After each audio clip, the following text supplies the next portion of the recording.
Arkadaşlar hepinize merhaba. Şimdi sizlere Söz dizisi nasıl izlendi hemen onun analiz bilgisini paylaşacağım. Başta güzel arkadaşlarıma şunu söyleyeyim. Bildiğiniz üzere Twitter Atik Analiz sayfamda da yazmıştım. Ben elektrik sıkıntısı yaşadım arkadaşlar. Daha yeni geldi. Yarım saat belki geldi belki gelmedi. Bu akşam yaptığım analizlerde bilene kadar doğru çıkarttım. Anlık analizleri çıkartıp çıkartmadım. Ben de tam olarak bilmiyorum. Çünkü ben bilgisayar başına oturuyorum. Neredeyse bütün sosyal medya sayfalarını, YouTube'daki dizilerin sayfalarını her yere o an hızlı bir şekilde dolaşıyorum, bakıyorum. Oralardan gerçek kullanıcıların verdikleri dizi hakkındaki bilgilerden ses grupları çıkartıyorum arkadaşlar. Geliştirdiğim sistemler üzerine de bunları birleştiriyorum ve sizlere o an yapım nasıl izleniyor, nasıl izlenmiyor onun hakkında bilgileri çıkartıyorum.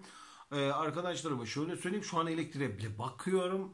Dayanamıyorum yani, sarılıp öpmemek için. Ciddi anlamda büyük nimet. Allah bizi elektriksiz, susuz, internetsiz, yemesiz, içmesiz bırakmasın ya Rabbim. Verdiği nimetlere şükürler olsun.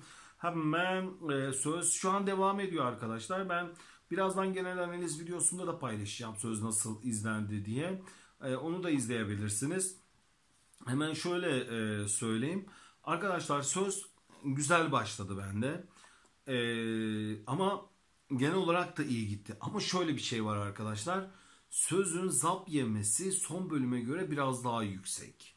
Yani yine de söyleyeyim, ne kadar sağlıklı analiz yaptım yapmadım bilmiyorum. Ama şu dakikadan sonra elektrik olduğu için rahat bir şekilde internet üzerinden analizler toplayabilirim.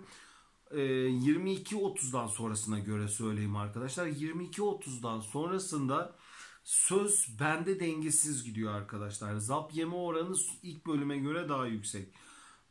Tabii ki seyirci tepkilerini de ölçemediğim için neden dolayı da zap yapıyorlar yapmıyorlar onu da bilmiyorum. Ama genel olarak toparlarsam söz yeni bölümünde güzel gitti arkadaşlar. Yani onu da söylemiş olayım. Birazdan bakalım dizi bittikten sonra genel olarak nasıl izlenmiş onun bilgisini de paylaşacağım. Şimdilik benden bu kadar arkadaşlar. Allah'a emanet olun. Kendinize çok ama çok iyi bakın.